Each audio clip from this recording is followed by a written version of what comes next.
Halo, Assalamualaikum warahmatullahi wabarakatuh.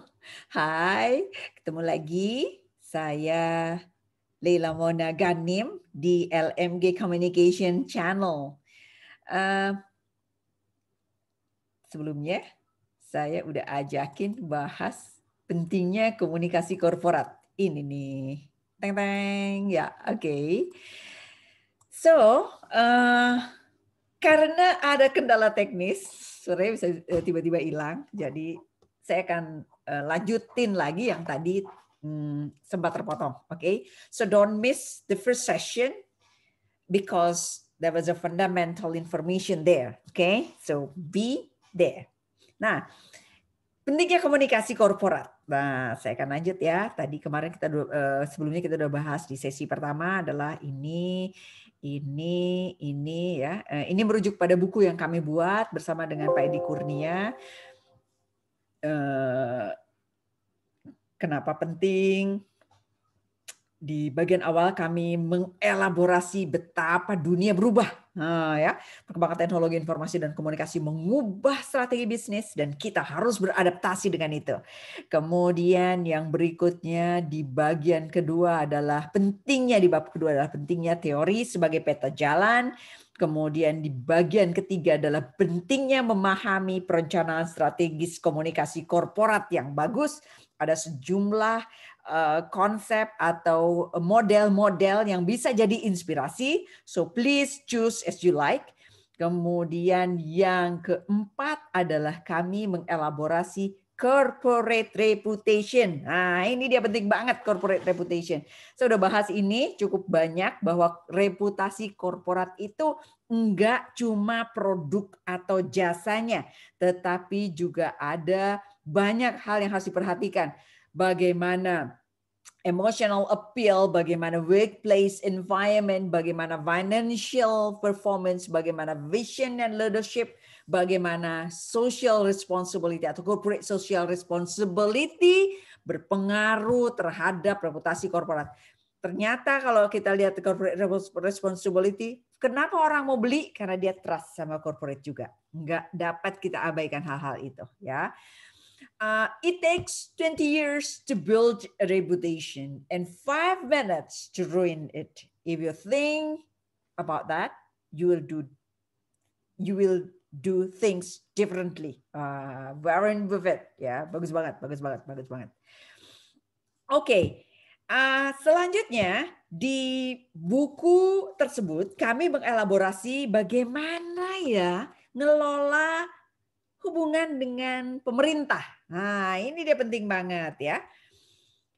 Ada survei McKinsey tahun 2009, siapa pihak yang memengaruhi nilai ekonomis perusahaan?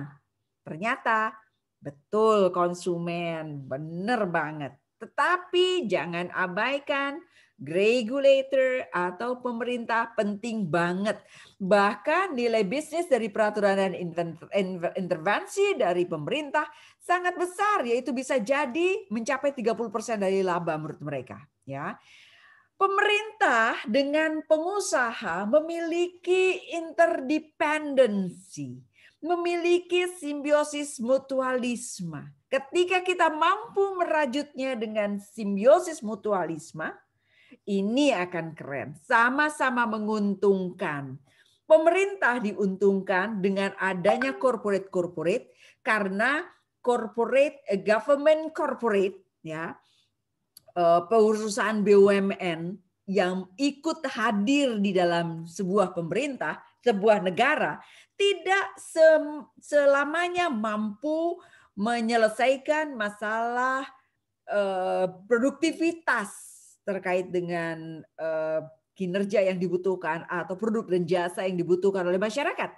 Karenanya pemerintah membutuhkan kontribusi dari masyarakat untuk ikut mengambil peran aktif dalam memajukan perusahaan, memajukan negara, memajukan masyarakat, menyelesaikan kebutuhan yang dibutuhkan oleh masyarakat, menjelaskan masalah pentingnya tenaga kerja. Ini dari perusahaan-perusahaan membantu memperbaiki masukan dari masyarakat sehingga dapat melalui pajak dapat menjadi modal untuk ikut mensejahterakan masyarakat. Ini adalah interdependence yang tak dapat kita abaikan. Sekarang perusahaan juga perlu regulasi dari pemerintah, karena pemerintah yang mengelola sebagai sebagai manajernya di sebuah negara. Karenanya pemerintah mengatur bagaimana keberlangsungan untuk kesejahteraan masyarakat, termasuk diantaranya memberikan aturan-aturan pada perusahaan. Jadi ketika government relations dikelola dengan baik oleh perusahaan, itu menguntungkan terhadap perusahaan. Dan juga untuk pemerintah itu juga penting keberadaan dari perusahaan tersebut. Saya berikan contoh, dampak undang-undang pada industri. Ketika industri, pemerintah menggulirkan regulasi berdampak sekali terhadap perusahaan. Karenanya kita perlu benar-benar memperhatikan bagaimana adaptasi pada regulasi, bagaimana corporate melakukan adaptasi pada regulasi. Ini penting sekali. Perusahaan perlu beradaptasi agar regulasi dapat mendorong pertumbuhan bisnis. Regulasi pasti dikeluarkan oleh pemerintah dan ini seiring dengan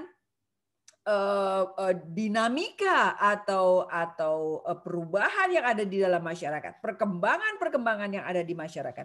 Pemerintah terus-menerus membuat regulasi yang menyesuaikan untuk kebaikan masyarakat.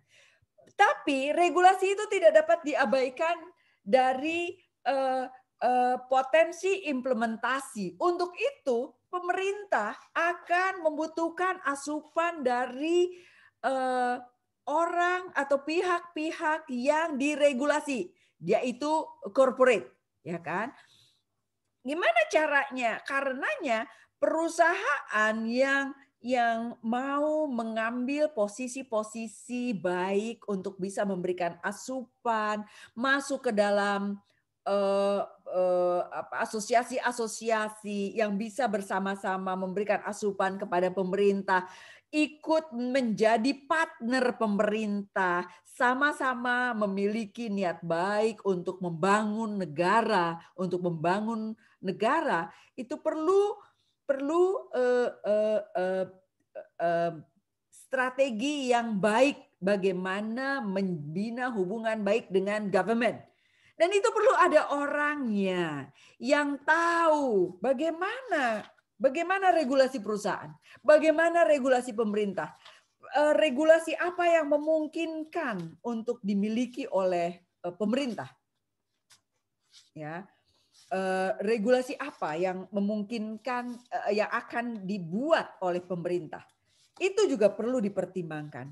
Bagaimana regulasi yang berdampak pada perusahaan. Hubungan antara orang-orang perusahaan dengan pemerintah perlu tim yang kuat, perlu tim yang handal, perlu tim yang kredibel, perlu tim yang memiliki sikap integritas yang baik. Kemudian perlu memiliki pemahaman yang mumpuni terhadap bidang usaha. Oke, saya ada di sebagai government relations.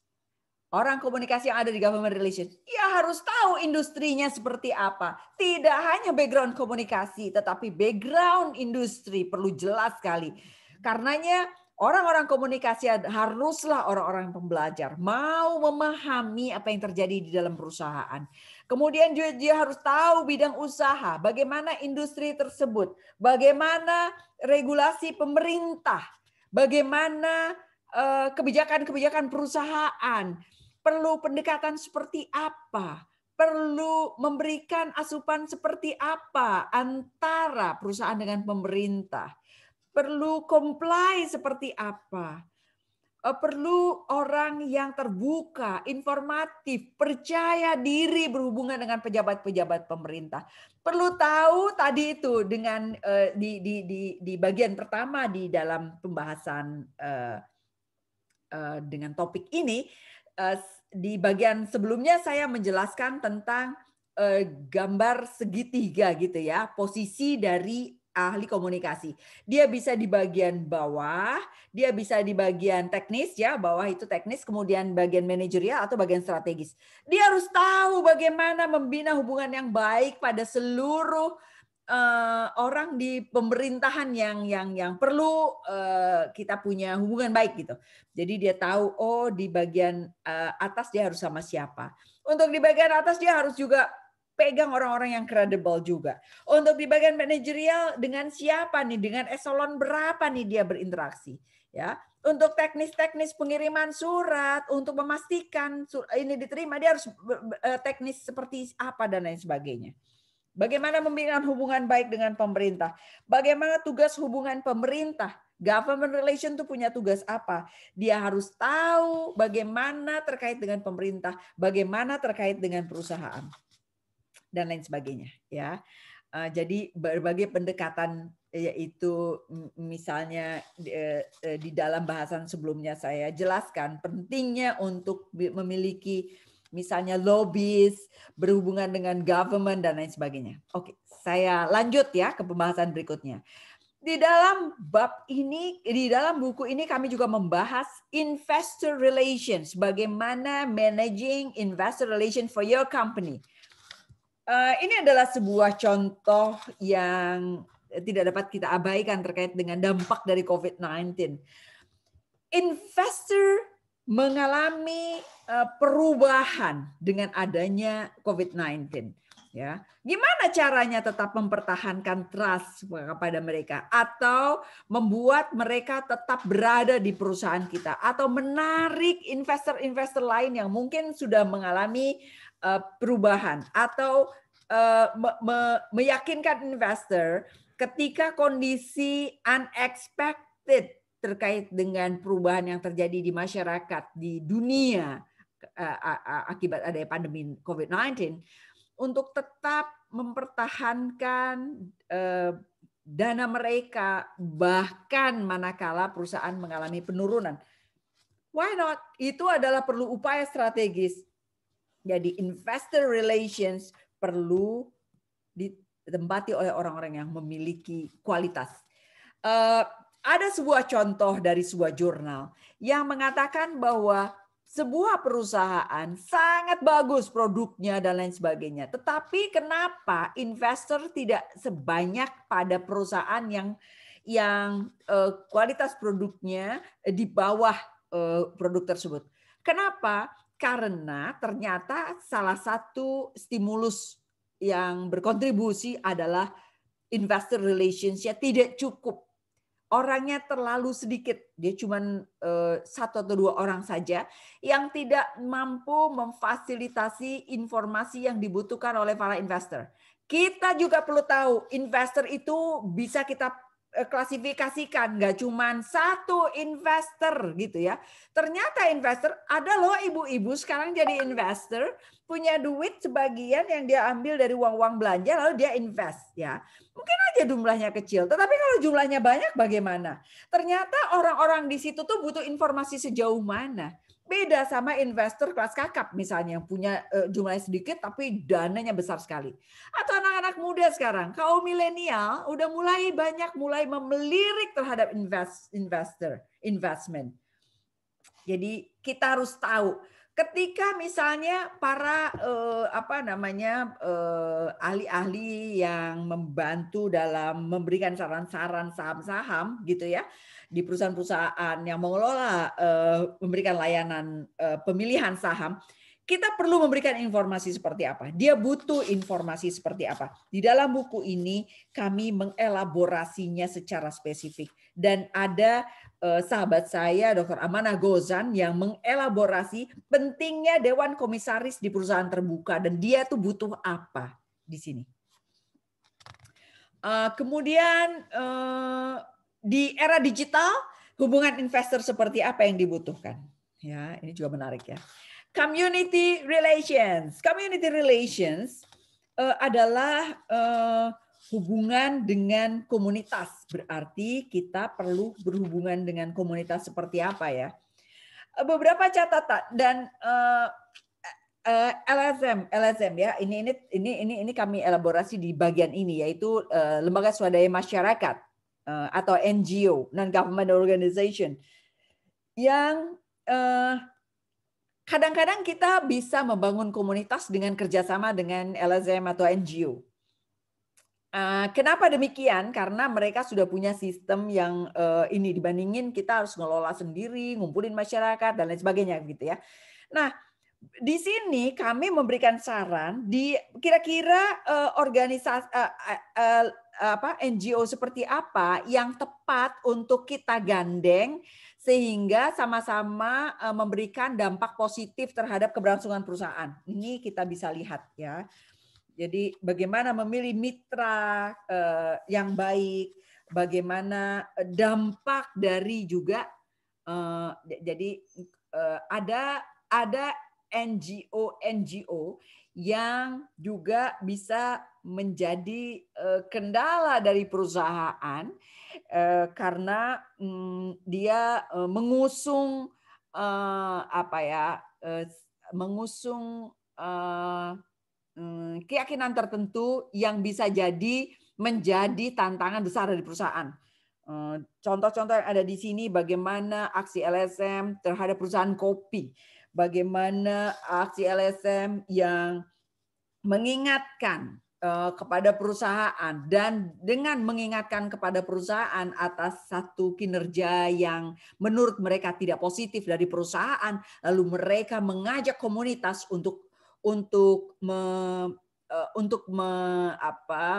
jadi dia mengelola komunitas lalu bersama-sama memberikan tekanan pada perusahaan bagaimana apa yang harus kita lakukan di dalam perusahaan. Karenanya community relations perlu terbangun dengan baik, perlu dibikin hubungan harmonis dengan komunitas. Lalu komunitas itu seperti apa? Ada klasifikasinya, komunitas yang dekat, tetangga di dalam perusahaan kita, atau komunitas yang jauh, yang secara ideal, secara filosofi, secara prinsip dekat dengan perusahaan kita. Jadi bisa karena fisik, bisa karena idealisme, bisa karena memang kita perlu membantu mereka, komunitas-komunitas yang perlu kita bangun, atau bisa terkait dengan produk-produk kita dan lain sebagainya. Itu perlu kita bikin yang baik. Coba bisa bayangin, orangnya perlu bisa sama nggak sama orang yang, terutama untuk perusahaan besar ya, perlu sama nggak sama government relations? Bisa jadi beda. Bisa jadi beda. Jadi kita harus benar-benar memilih orang yang tepat untuk duduk di posisi ini. Komunitas salah satu publik internal eksternal yang penting ya. Nanti kita akan lihat bagaimana CSR juga banyak dijalankan di komunitas ya. Kepedulian pada komunitas, perusahaan juga punya tanggung jawab mengelola perusahaan secara good corporate governance ya, dan lain sebagainya. Kemudian media relations. Wah, ini bagian yang seru banget. New New approach needed. Nah, bener-bener nih. Dunia berubah sekali. Media perkembangan teknologi informasi dan komunikasi mengubah banyak. Termasuk juga dengan COVID. Udah lama nih orang ini ngomong ya, McLuhan ya, Marshall McLuhan. Dia bilang medium is the message. Medium itu pesan itu sendiri, media itu pesan itu sendiri. Luar biasa ya, dari dulu dia udah bilang nih. McLuhan mengingatkan kepada kita, medium content is less significant than the medium itself. Kalau kita rujuk pada teori Harold Laswell, dia memberikan spesifik medium. Siapa mengatakan apa, melalui medium apa, kepada siapa, dengan dampak apa. Medium penting sekali. Kalau McLuhan secara spesifik konsepnya mengingatkan medium penting. Ya, it is the medium and not the content. that has greater impact in shaping our perception. Jadi, mediumnya apa? Apakah pakai media sosial, pakai media konvensional, melalui dikomunikasikan secara langsung? Ini perlu kita perhatikan. Ini misalnya ya, ada research yang dari marketing charts kita lihat percentage of digital media advertising threaded programmatically. Ya, jadi yang ini adalah percentage growth year over year in programming ad spending. Nah, ini dia. Tahun 2020 makin berkurang ad spending-nya ya. Kalau ini digital 68% tahun 2020. Jadi beda sekali perkembangannya, berubah-berubah. Kalau kita nggak mampu beradaptasi, ini sayang sekali. Media lama dan media baru perlu orang yang tepat. Sekarang kalau kita merambah pada media baru, pakai Twitter, pakai LinkedIn, pakai YouTube, pakai Facebook, pakai whatever, oke? Berarti harus ada yang jagain dong. Harus ada yang ngerawat interaksinya dong. Harus ada yang tahu gimana dengan Twitter pesannya harus seperti apa. Gimana dengan Instagram pesannya seperti apa. Atau melalui media konvensional seperti televisi, koran, majalah, radio. Harus kayak gimana pesannya. Ini beda-beda pendekatannya. Jadi kita harus kreatif di sini. Dua-duanya kita harus punya approach yang positif, yang tepat. Nah, sekarang saya bandingin baby boomer sama millennial itu beda banget orangnya, ya.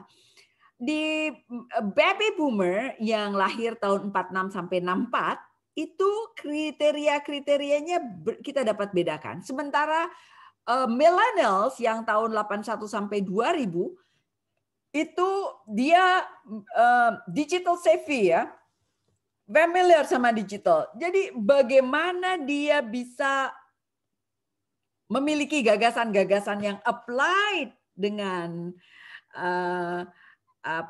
strategi komunikasi kita melalui medium itu perlu orang yang pas.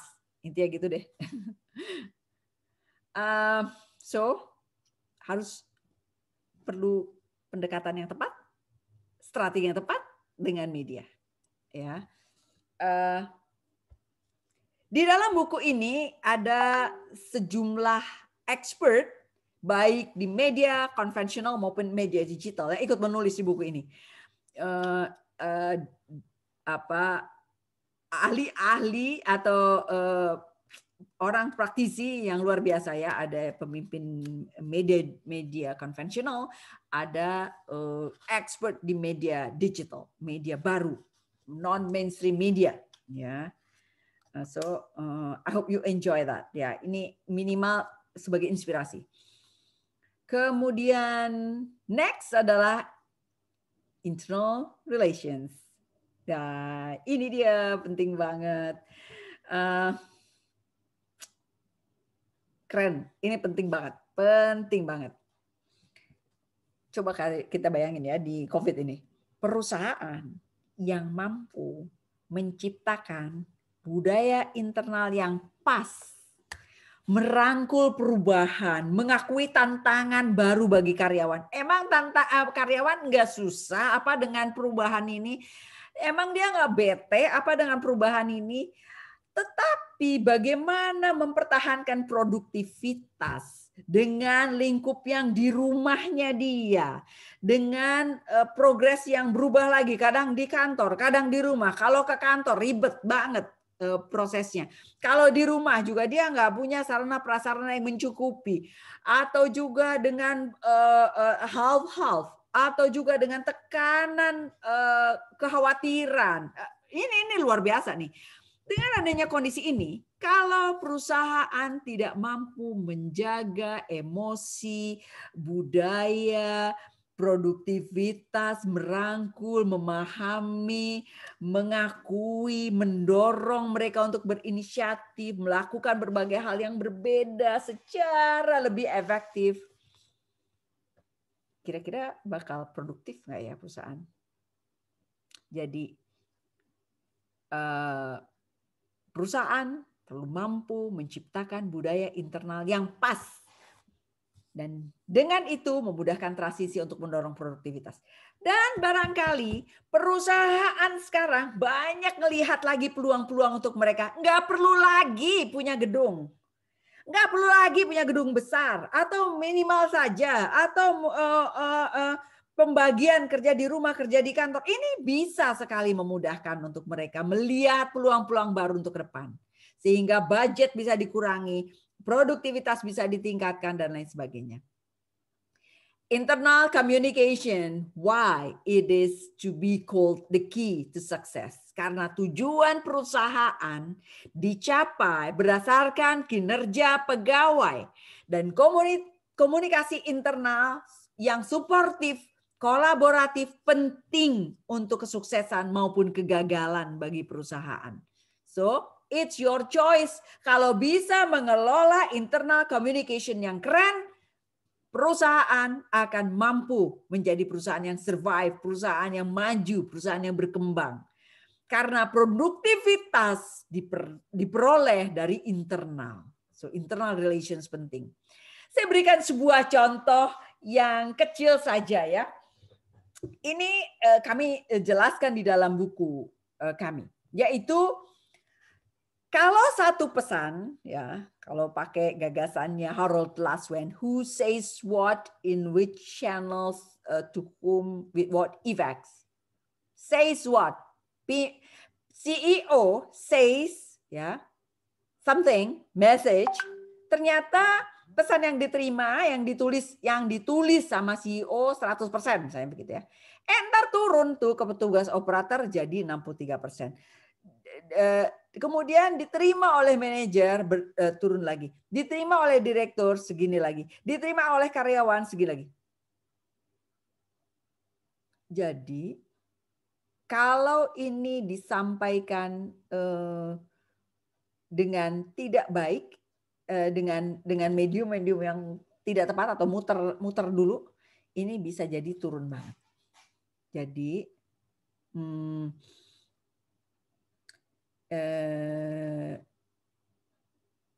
saya kok jadi mikir ini kali ininya salah ya, turun ininya ya, tempatnya direktur dan lain sebagainya.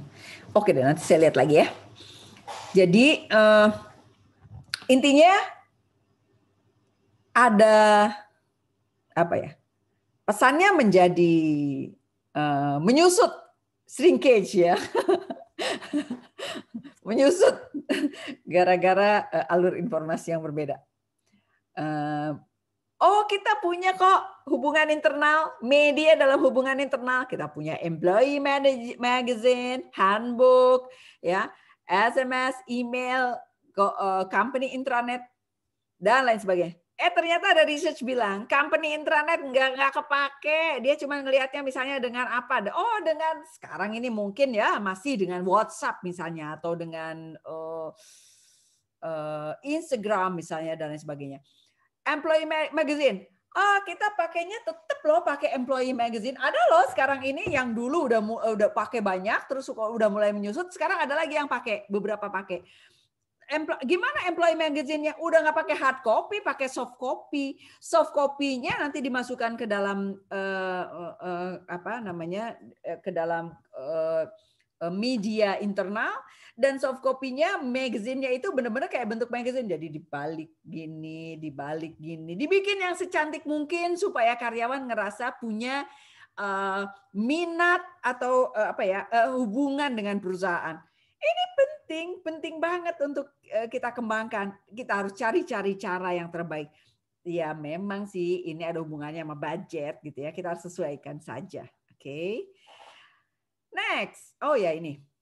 Pentingnya keterbukaan informasi terkait kebijakan pada seluruh karyawan. Ya, ini kita juga harus lihat dan lain sebagainya. Taulah apa sih pikirannya karyawan. Karyawan tuh merasa ngerti nggak sih sama kebijakan perusahaan? Ada research-nya. Jadi internal relations juga melakukan research itu. Tantangan komunikasi internal pada multinational. Coba bayangin kalau perusahaan kita adalah perusahaan multinational. Gede banget di berbagai negara dan lain sebagainya. Kan? Perlu upaya yang juga beradaptasi dengan corporate culture atau culture of the community in that country. Nah, ya. Terus ini satu insight untuk dipikirin ya. Jadi internal kita, kalau generasi yang ada di dalam internal itu beda-beda. Yang punya dana misalnya ya, dia dari generasi generalis, kemudian baby boomer, kemudian manajer yang mengelola pimpinan-pimpinannya di baby boomer atau tradisionalis sama baby boomers yang punya dana misalnya gitu ya. Ini tidak berarti pasti demikian ya, karena yang punya dana bisa jadi juga generasi X atau generasi milenial, ya kan? Nah, atau misalnya pegawainya di milenial, atau misalnya yang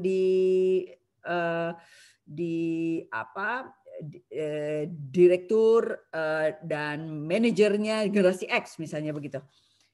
Ini bayangin interaksi di dalam generasi yang berbeda, cara berpikir yang berbeda ada satu. Internal relationship-nya seperti apa?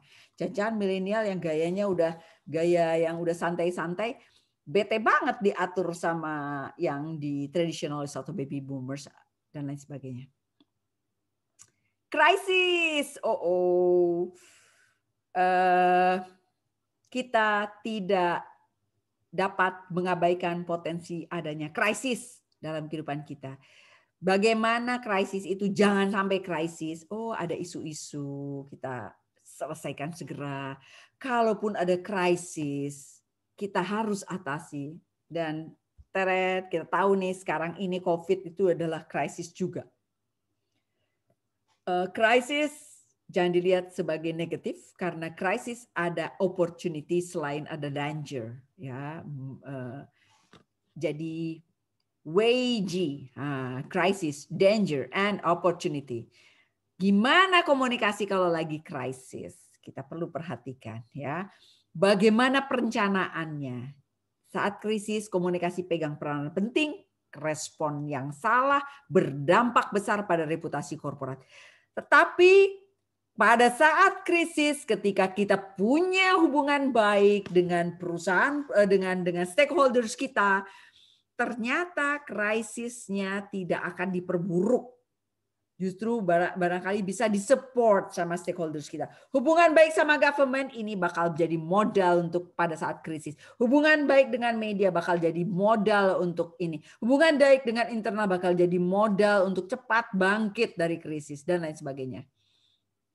Kalau bisa punya buku manual krisis. Ini penting sekali untuk kita lakukan. Gimana cara bikinnya? Ini harus di-arrange. Ya, di buku ini dibahas oleh saya lupa, ada ibu yang luar biasa. I forgot. Siapa ya? Corporate crisis.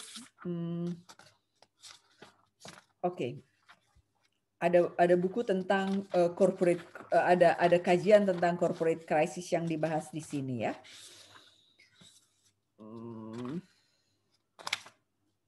I forgot. Oke, I skip that ya. Next. Konseptual ada Antonician Prinsip mengatasi krisis komunikasi selalu berasumsi pada skenario terburuk ya. Pastikan perusahaan punya rencana, jangan kehilangan waktu, segera bertindak, selalu mengutamakan manusia, penting sekali ya. Karena corporate reputation juga dibangun dari cara dia beradaptasi dengan manusia, dilihat tuh gitu ya.